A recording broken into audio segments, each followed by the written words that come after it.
अस्सलामुअलैकुम, welcome to Sun sports.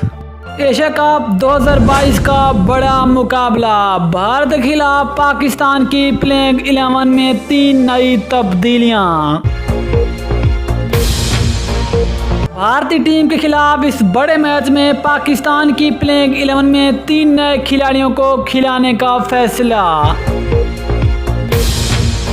भारतीय team के खिलाफ पाकिस्तान की प्लेइंग 11 में कौन सी 3 नई तब्दीलियां होंगी, उसकी मुकम्मल तफसील से बात करेंगे। लेकिन मज़ीद आगे बढ़ने से पहले चैनल को सब्सक्राइब करके साथ में लगी घंटी के बटन को दबा दें ताकि क्रिकेट से जुड़ी तमाम खबरें आपको सबसे पहले यहाँ पर मिलती रहें। दोस्तों, अब आपको तफसील से कहा करते चलें कि एशिया कप का सबसे बड़ा मुकाबला जो कि पाकिस्तान और इंडिया की टीम के दरमियान 28 अगस्त को खेला जाएगा और ये वाला मैच दुबई के स्टेडियम में खेला जाएगा।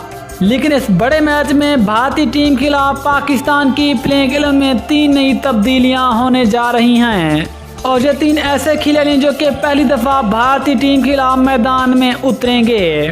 अगर पहली बड़ी तब्दीली की बात करें तो वो नाम आते पाकिस्तान के हार्ड हिटर लेफ्ट हैंड बल्लेबाज खुशदिल शाह, जो कि भारत के खिलाफ पाकिस्तान की प्लेइंग 11 का हिस्सा होंगे और अपने कैरियर में पहली मर्तबा भारतीय टीम के खिलाफ अपना मैच खेलेंगे।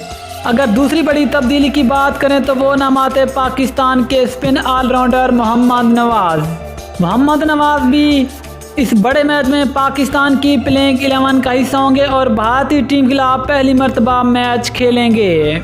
अगर तीसरी और आखिरी बड़ी तब्दीली की बात करें तो वो नाम आते पाकिस्तान के उभरते फास्ट बॉलर नसीम शाह भी पाकिस्तान की प्लेइंग 11 का हिस्सा होंगे और नसीम शाह भी भारतीय टीम के खिलाफ पहली मर्तबा अपना मैच खेलेंगे। याद रखिए, ये तीनों खिलाड़ी T20 वर्ल्ड कप के होने वाले मुकाबले में पाकिस्तान की प्लेइंग 11 का हिस्सा नहीं थे, लेकिन आप भारतीय टीम के खिलाफ एशिया कप के बड़े मुकाबले में पाकिस्तान की प्लेइंग 11 का हिस्सा होंगे। लेकिन दोस्तों, इन तीनों में से आपका फेवरेट खिलाड़ी कौन सा, नीचे कमेंट सेक्शन में ज़रूर बताएं। इंशाल्लाह मिलते हैं किसी और न्यूज़ के साथ, तब तक के लिए हाफिज़। पाकिस्तान जिंदाबाद।